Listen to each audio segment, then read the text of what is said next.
2021 was actually a really crazy year for me.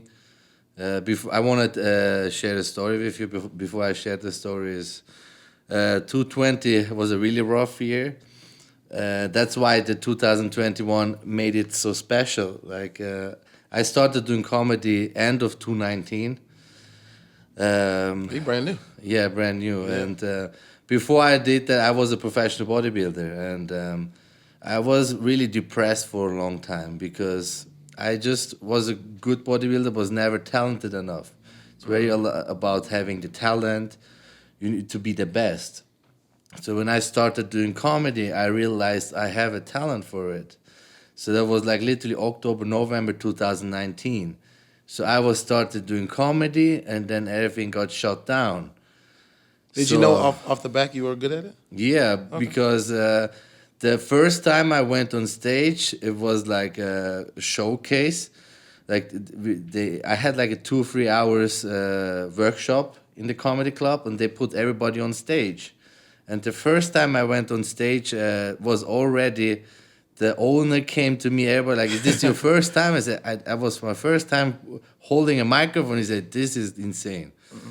So then I did a couple months comedy and everything shut down. And I was so depressed, so I started doing again bodybuilding, even when I was really depressed and didn't fulfill me anymore because everything was closed. Mm-hmm. There's no way in a pandemic to do comedy, obviously.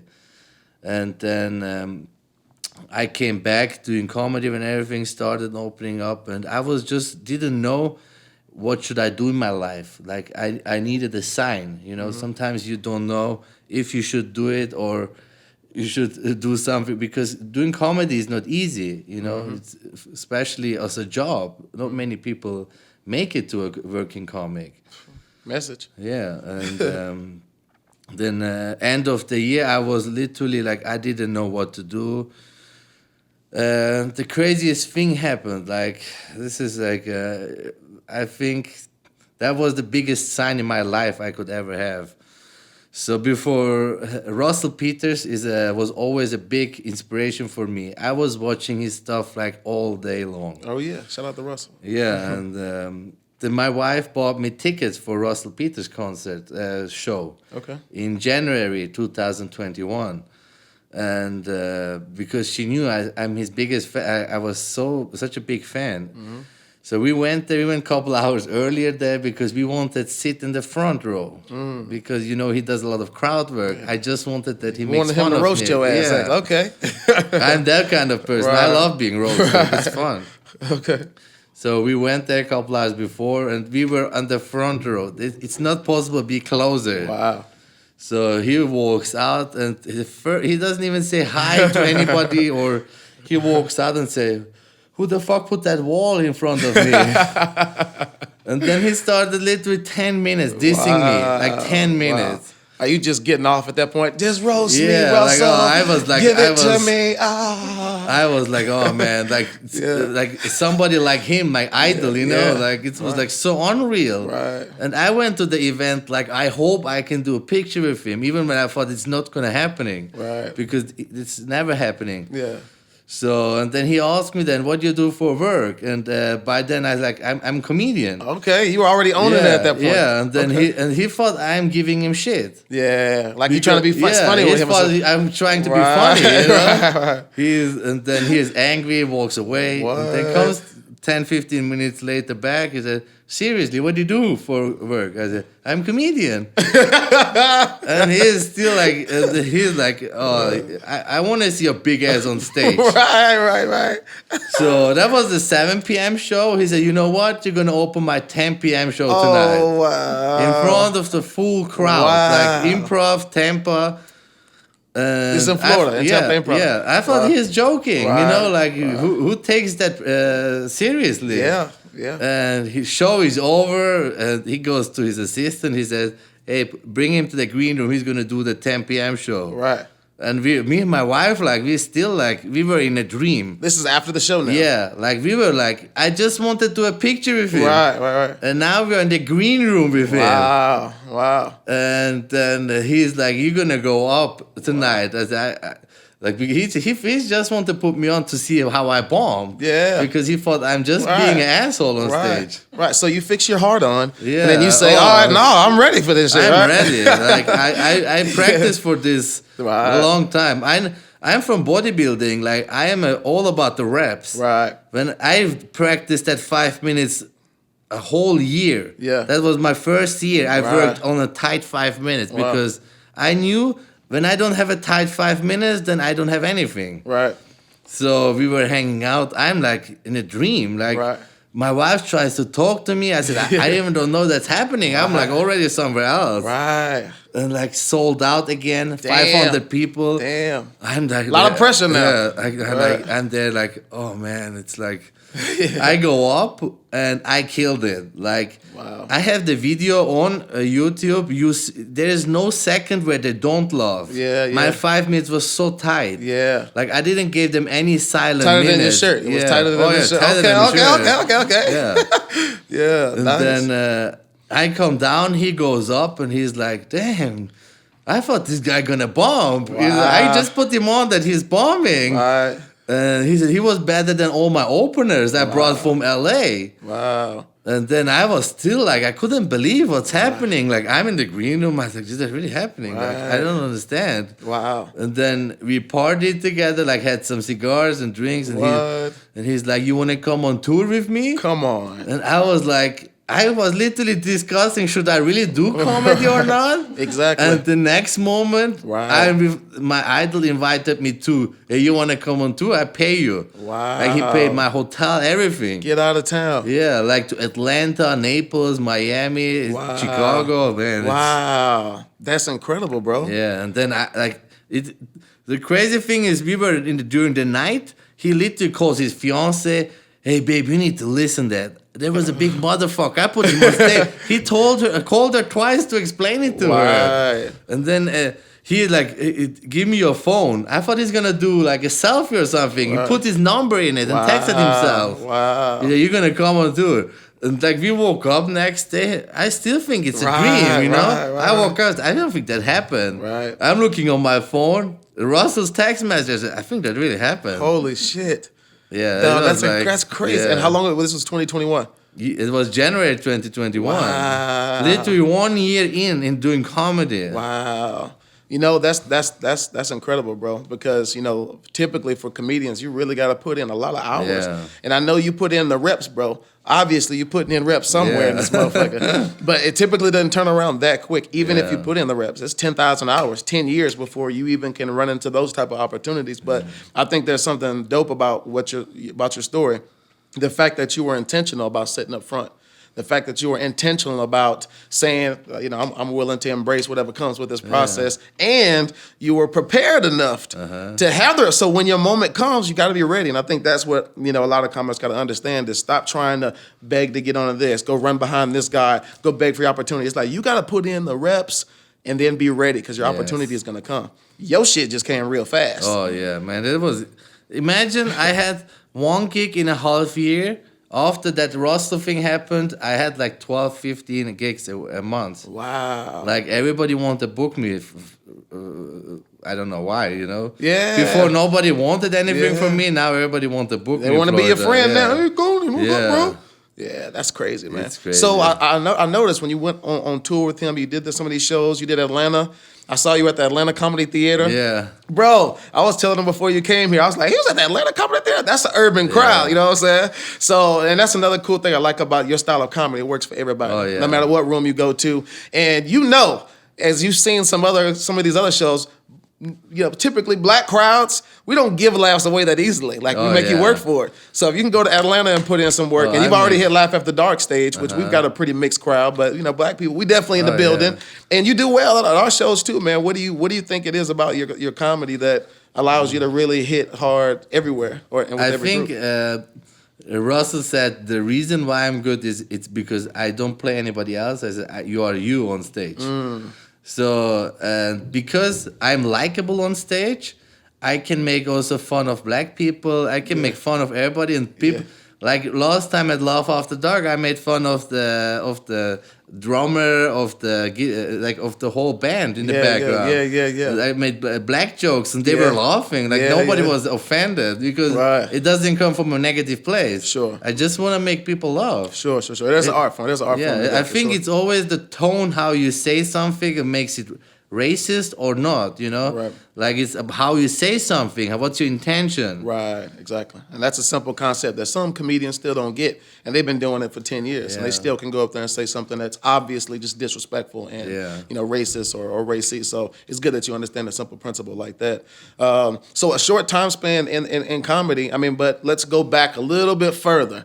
Because your big strong ass just didn't come out here and just say, I'm going to be a comedian. So you're originally from Switzerland, Yeah, right? I'm born and raised in Switzerland, but my parents are from Turkey. Like I always say, I'm like a Swiss turkey sandwich on roids. Yeah. So what was life like before you even came to the U.S., or how long have you been here? I'm here since 2017. 2017, okay. Yeah, like now this month's gonna be, I think, 5 years. Wow. So still relatively newer, Yeah, learning yeah. the country. You've seen a lot of the U.S. since you've been here. Yeah, I saw a lot of states, you know. But that comes also with, as European, you travel a lot, you know. In Gotcha.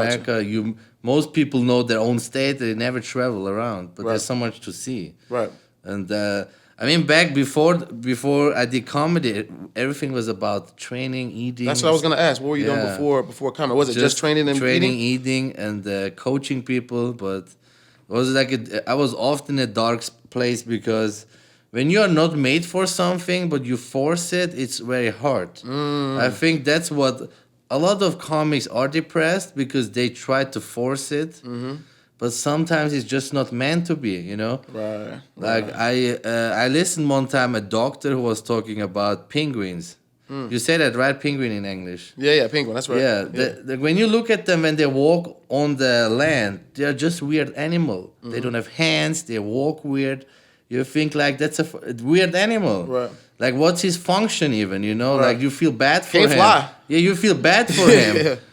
But because he's not in his element, when he jumps in the water, he's the fastest animal in the planet. Wow. Most efficient swimmer in the planet is a penguin. So it's about Most being in your people element. Yeah, that's why he in his element he's the best. Right. When you see him do something else, he's just awkward. Wow. Let me find out you preaching in here, Konan. That's the whole message right there. That's the whole message. That's true. That's about finding your element and knowing what's for you is for you. Yeah. Sometimes just even like relationships. You try to force the wrong relationship, it's awkward. You look Yeah. crazy out here. You know what I Yeah, mean? you should happiness. You know, when you in a relationship where sometimes you even people change in a relationship, Right.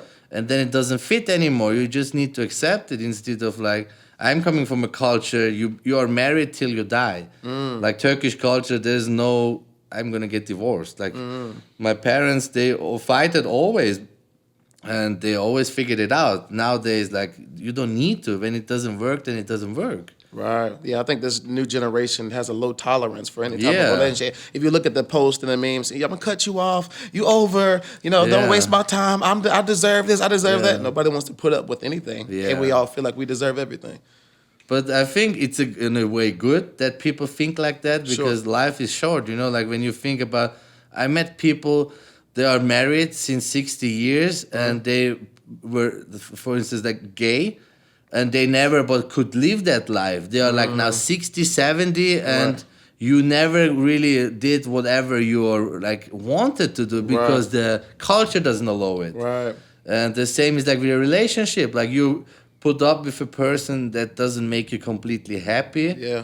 With so many years because the culture says that's how it works, but it's not. Right. Speaking of culture, I mean, how would you compare the culture here where you are now versus in Switzerland with regard to doing comedy and doing something like this and doing what you do? Is that something that's you see a lot of in Switzerland? How's the comedy scene out there? Is there a laugh after dark type energy you can find out there in Switzerland? There's nowhere to laugh after dark.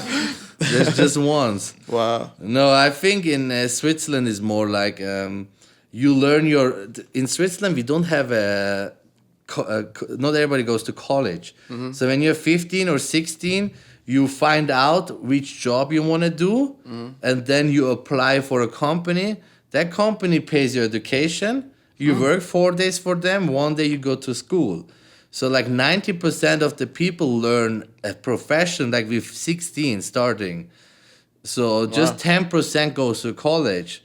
So that's, I think, the biggest difference. But when you would say in Switzerland, hey, when I said I want to be bodybuilder, people said I'm dumb. Like my parents never took me serious. Nobody. They thought I go to the gym for no reason. Wow. Even when I made a lot of money with it. Wow.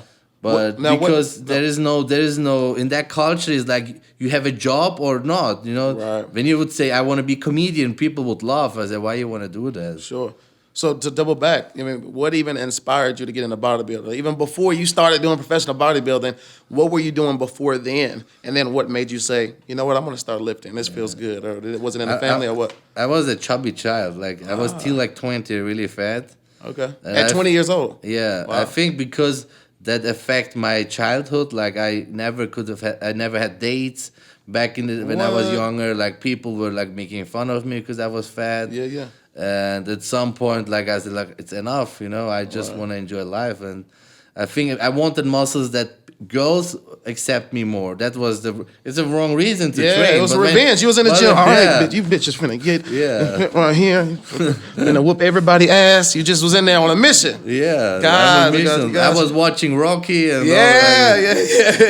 going in the forest, running for hours. Like I show you guys, right? Eating eggs. So you stuck with just working out, and then you said, you know what, I could probably bodybuild now that I've been pushing this. Did you have friends that were bodybuilding around you? Or? Yeah. That's like how it happens, I worked at some point in a nightlife, and I was getting in that nightlife like too much drinking and drugs. Like a promoter or like a bouncer? Yeah, like I was doing events for clubs, and I had a DJ agency. You had all the hoes in Switzerland. I had you put on your list. Oh yeah, I did everything in my life. Before I started, with 14, 15, I was a professional gamer. Oh shit! Yeah, I still have my equipment at home, and I still play. Wow, like Call of Duty? No, Counter-Strike. I was sponsored by EA. What? Yeah, I was a professional gamer, and that's why I was fat, probably. Why? There it is. There it is. Wow. Well, there's a lot of especially young viewers that would think that's the dream in itself. Professional gamer. Oh, yeah. I mean, you were like, that's not enough. It doesn't. No, I think I stopped because of like I said, in our culture, it's not allowed to just pursue something where you don't know what the outcome is, Right. My parents come from a village in Turkey. They don't know you can make money with gaming. Right. So they sabotage me. So they hide my keyboard, my cables, so that I just don't play anymore, And then at some point, my brother took me to the clubs. And I was like, damn, man, I need to get in shape. I want a girl. And then I stopped gaming. Wow. Yeah, I did a lot of things in my life. So now I heard from a little birdie that you also turned into a reality show. You had your own show in Switzerland. Yeah. So how did you go from bodybuilder working out, because you got your swag, you feeling good now, so you start promoting the club. Yeah, what's up, ladies? You remember me. Yeah, back then you didn't want me. Yeah. Now I'm strong, you all on me. I remember you had your blow. And then how did this show come about? Because now you're branching over into entertainment. So obviously your confidence is good. So what is this show, and how did you kind of? Yeah, I was national champion in fit. Like I was the best looking guy in Switzerland. Oh, snap. In 2 years in a row. So imagine from a fat gamer, I was in 2 years in a row the best in the whole country in fitness. So that's how I came into that. And they asked me, and I had a friend who has good connections, so they filmed my life back in. They actually brought me to America. That's the funny part. Wow. So they filmed a whole season how I came to America, how I applied for jobs, and.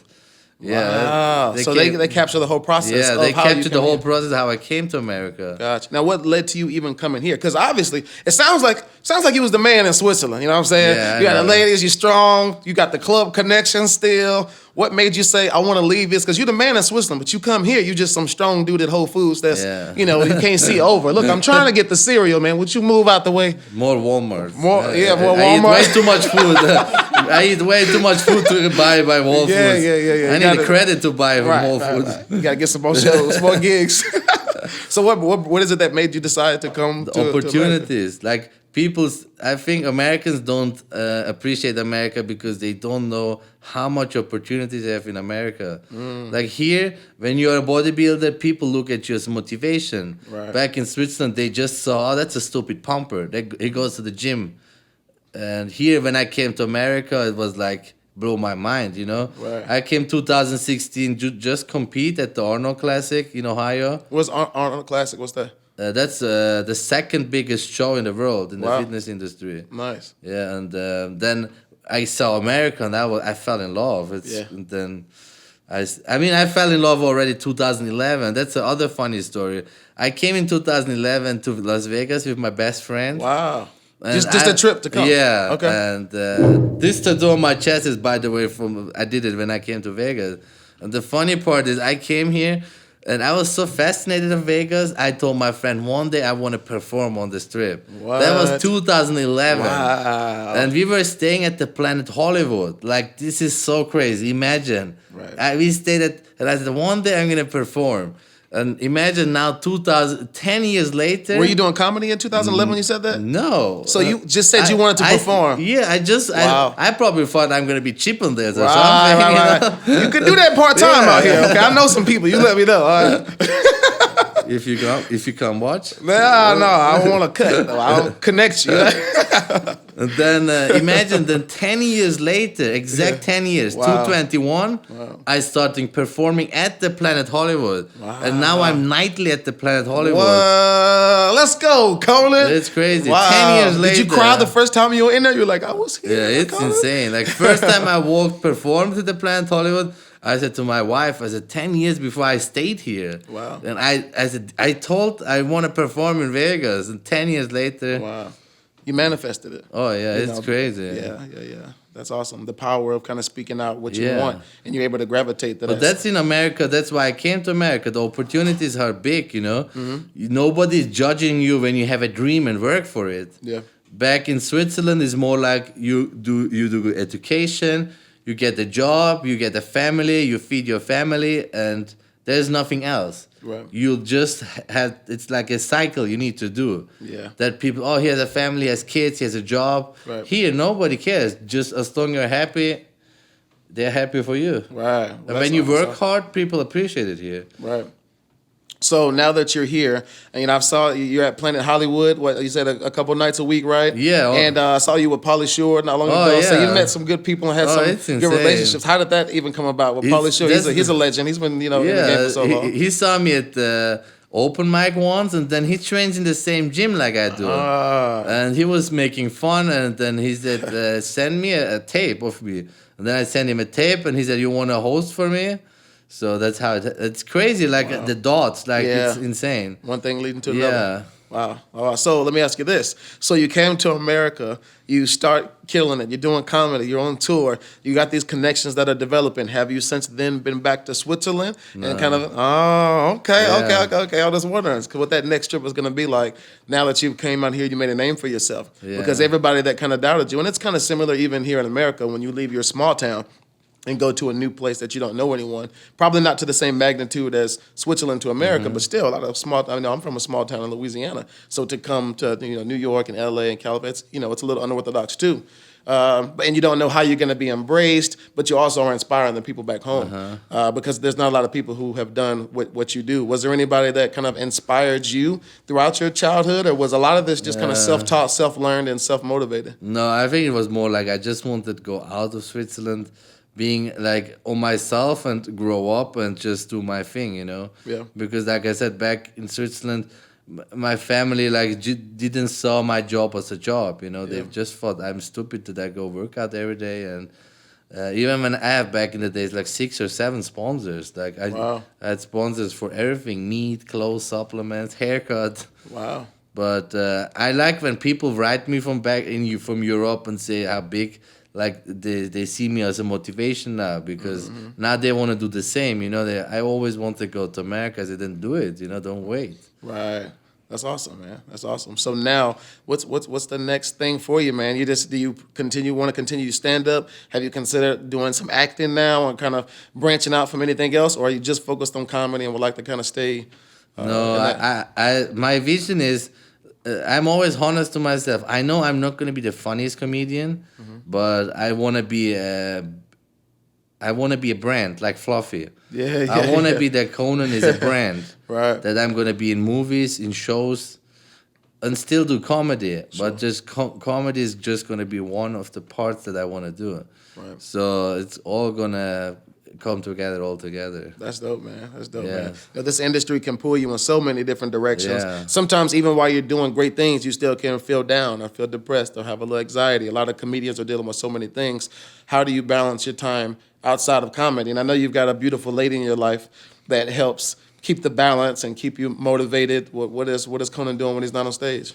I mean, let's be honest. Everybody is depressed some days, you know, like even when you're meant to be, it's sometimes hard, you know, especially as comic, you have those highs and then those lows, and then highs. I just try to focus on the positive things in life, you know, what I have instead of what I don't have. Because I am a person, because I'm so I'm so focused of what I want. Sometimes because I'm far away, I get like angry and depressed, you know, like I want to be there, why I'm not there, you know. And I just need to sometimes remind myself I'm so far already. I should appreciate where I am. You know, who can say that in 2 years what I'm doing, you know. That's what I'm saying. So I think you should just concentrate what you have. And when you're at that point that you're not happy with everything you have, then you just need to change your life. Like I did. Like bodybuilding was just depressing me. Like I was like, to be honest, some of the days you just didn't want to even live because there's nothing fulfilling in my life back then. So I said, I need to change my life, and that's why I choose comedy. And I'm way happier, obviously. Nice. That's dope, man. Well, you mentioned highs and lows. What would you say a low point for you has been? And have you ever taken an L on stage, or has somebody given you shit or clowned you so much? Because you go into a lot of different rooms in comedy, so we hit some lows in what we do, man. Have you run into any roadblocks along the way, or? The good thing is I don't get heckled often. Because I see why. I wouldn't heckle your ass. Pay $40 to get my ass whooped after the show. Sit your big ass. Oh, he's strong.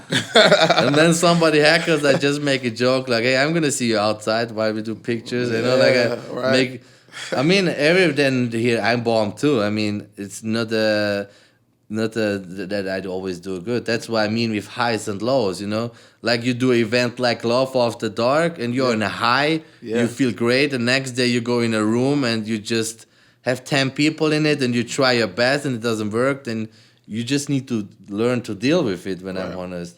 I think that's why I'm really happy of Edwin, Edwin St. Juan is the headliner who leaves me feature for him. I'm happy that he gives me the opportunity. When I started by him, I was getting I took it personal when the crowd wasn't that good. And now I just know it's part of the job. Like I'm not going home and be depressed. I just come next day and make it better. Or give my best. Nice, man. That's good, man. You taking care of yourself and shit. Eating good, man. What kind of diet are you on, man? What did you eat for breakfast, man? Let's just start there. Very random. What you eat? 2 chickens. Damn, 1, 2, this just killed them. Damn, all right, I don't want to be that strong there, man. My mom always says I should donate and open a chicken farm.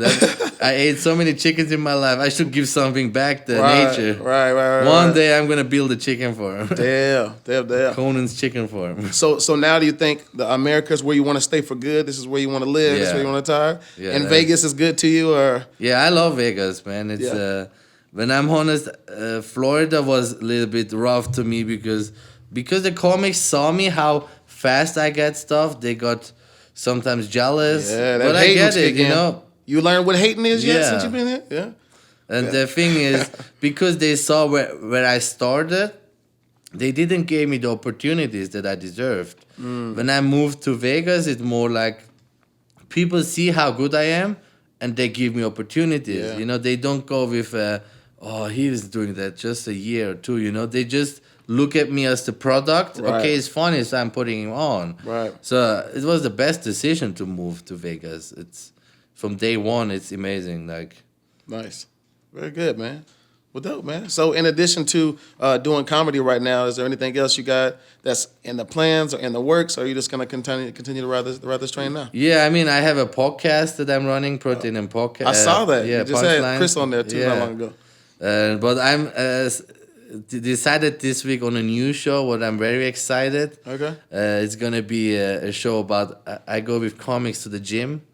And through the sets, I'm gonna do like a podcast, like us can talk. Yeah. And I'm gonna kill them obviously in the gym. Oh, like I'm gonna shit. train them, you know. Oh shit, that's good. And Let me know. Oh yeah, you're gonna be on it. Yeah. And then on the floor. Yeah, it sounds like it. That's gonna give me a free little training session. Oh, yeah. I'll probably regret afterwards.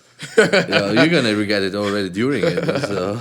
Very dope. Very dope. Back in the days, like I coached a lot of professionals, and they made always a meme. They said, if he dies, he dies. Yeah. Because I sound like Russian a little bit, and the show's name gonna be something like that. Like if he dies, he dies. Yeah. And I'm gonna also talk about how they bombed on stage, and then I'm gonna kill them in the gym. You know, it's a good combination. Yeah, you gotta do something after you take an L. That's a good way to release a little bit of stress as well. So I think it's a healthy way to kind of and I think to do something that doesn't exist is better than like I tried to set up again the podcast, but there's so many podcasts and it's really hard.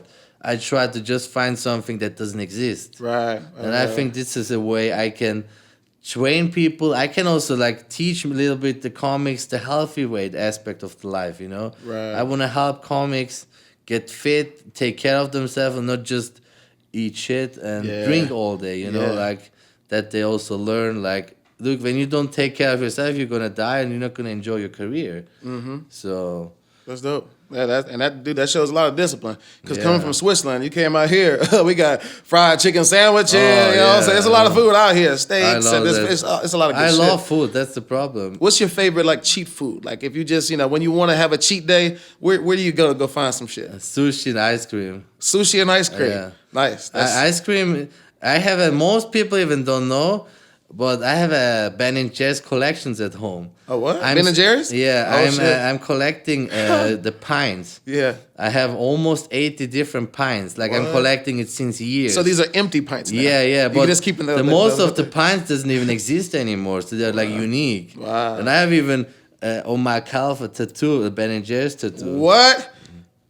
Prove it. You can't even get that damn jeans up in them skinny jeans so right tight, there. Yeah. Get some scissors. Can we get some scissors so we can cut his jeans up so we can show us this tattoo? Dope. Yeah, it's a Popeye who has instead of spinach, he has a Ben & Jerry's in his hands. Damn. Yeah. Damn, that's crazy. So, bro, man, I'm proud to hear it, man, because I know a lot of people in the health industry can go to things that aren't so healthy to sustain and to get where they want to be while using, drugs or using supplements that they shouldn't be using. So the fact that you're just cheating with Ben & Jerry's and trying to encourage things that the healthy way, man, I think that's the road to a quality balance of life. Now you got comedy, weights, Ben & Jerry's. You got your girl, man. You got it all. You covered up already. So recognizing what you already have in the bag is dope. Yeah, and I think it's also I think it's a good thing that I have this side because sometimes I want to drink, but then I say, look, I need to keep it on a minimum, Yeah. I mostly drink once or twice a month. Then I really drink till I can't. Yeah. Mostly once a month I say, look, I drink so much I want. But then that's a good balance. Next day I wake up and still go to the gym and get my life back to regular, Right. And I think that's what comics need to learn. You just can't only do partying. Right. You can't just drink every day and don't care. Right. You need to give your body something back. There you go. See that, comics? Pay attention. He's already putting some good stuff out there because this industry can drain you. It can strain you. Oh, yeah. A lot of comics are drinking every night they're performing, and then when they get home and then socially. So you definitely got to be mindful of those kind of things, man. And It's taking care of yourself.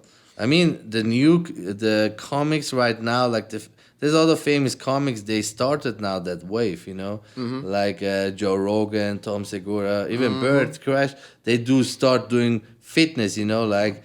Because it's good for your brain too, when you go train, you have all those hormones released, you're happy, you go up, you're fit. Right. It's a different way you go on stage. Right, for sure. Instead of just like halfway drunk already before you go on stage. That's That's I also never drink before I go on stage. So. Nice. Well, yeah, you're one of the few comedians that could just go out here and kill it sober, because a lot of comics, you know, we get so used to kind of having that you little bit, you know. I think everything is good within balance and within moderation.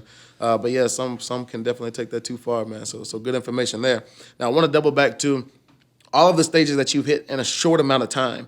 How would you compare these comedy clubs and these bars that you've performed at to your Laugh After Dark experience here in Vegas, man? So you got an opportunity that a lot of comedians have been begging to get on. So my DMs are full. The pages, everybody's always hitting us up. Submissions are not even open right now. They're bothering me now, you know. I just have never did the podcast with Rob and Kels, and now people ask me. I'm gonna send it to you. Right. So how is that experience coming on to Laugh After Dark and hitting our stage compared to some of the other shows and the other, you know, comedy rooms you've done? I mean, I heard from a lot of comics who say Laugh After Dark is not easy, but for me, it's just like I love it, you know. I love the vibe. I love it. It's completely different, you know. It's like you have a big stage, you have a jazz band. It's just fun, you know. I think that's the biggest difference. Normally, when you go to a comedy club, it is just made for comedy. It makes your life easier, maybe, but it's not the same feeling, you know. Here you have like, I love also that it's mixed with tourists and locals. So you just have fun, you know. It's like every time I go, like first time I came with Stoner Rob. And I fell in love, and I was like, "Hey, man, I need to go up here." I was like so jealous. I want to go on stage, and since then, like I think the organization is also so amazing. You know, like how they prepare everything, emails, and when you're there. Like I went to comedy clubs. They tell me 5 minutes before I go up that I'm the next. You know, like nothing is organized. So that's, I think, one of the biggest difference, you know, the organization and the stage is completely different. Nice. Yeah, man, we love what we do, man. It's a blessing to be a part of a comedy group that's trying to do it right. Yeah, I mean, the host sometimes sucks, but I mean... All right, it's been good coming out today, man. Let me get this dude some dumbbells. Nah, man, dope, man. Well, I'm glad I got a chance to kind of catch up with you, man. I do have a question before I let you go. Your favorite celebrity crush? In your dream car? My celebrity crush. I don't know her name. Scarlett. Scarlett Hansen. Long time. That was a crush, long time. Okay. But I think she's now too skinny. And favorite car. I would say a Range Rover. Range Rover, nice. But not the new ones, like a little bit older ones. Okay. You know, I worked for Range Rover for like 5 years. So Rovers in Jersey. You can hook me up. Yeah, I can point you in the right direction. Give you the package, make sure you get a good deal and all of that. So I think you're on your way, man. You're on your way to getting that Range Rover and getting everything else you want, man. So, you know, I'm glad that we got a chance to kind of chop it up, man. Please let the people know where they can catch you performing, where they can see you, where we can learn more about you, and obviously, I think your podcast that you already kind of got going now, too. So my social media is Konan the Komedian with K, both Ks, not with a C. And on my Instagram, you mostly see everything in my bio, like all my YouTube, Instagram, TikTok, and all my gigs, and that's the easiest way. Nice. TikTok, so you're doing the dances on the TikTok? What are you doing? TikTok is another thing, man. Sometimes it hits, sometimes not. It makes me frustrated. You don't know. You never know what's going to hit. You never know. The ones I think they are good, they always bomb. And the ones I don't expect anything go off. Like, it's insane. Like, all right, man. Well, this is how we're going to wrap shit up, man. But get over here. We're going to arm wrestle real quick. Come on. Let's do this real quick. All right, y'all. If I lose, we're going to cut this part. 1, 2, 3. Come on, son. Come on. Get out of here, baby. Yeah. That's right, baby. You tuned in to another hot episode of Do Tell with Laugh After Dark. I've been your boy, Charlie Wilson TV, man. I got the hilarious, talented, strong as hell Konan with me right now, man. So y'all keep up what he got going on. And I'll catch y'all on the next episode. Y'all have a good one. Did you like that? Come on, man. That was a good-ass episode, man. Look, I don't want you to miss out on the next one. Take a quick minute. Hit the subscribe button down below. That way you can get a notification. And you don't want to miss out? I'm looking out for you. I'll see you guys on the next episode.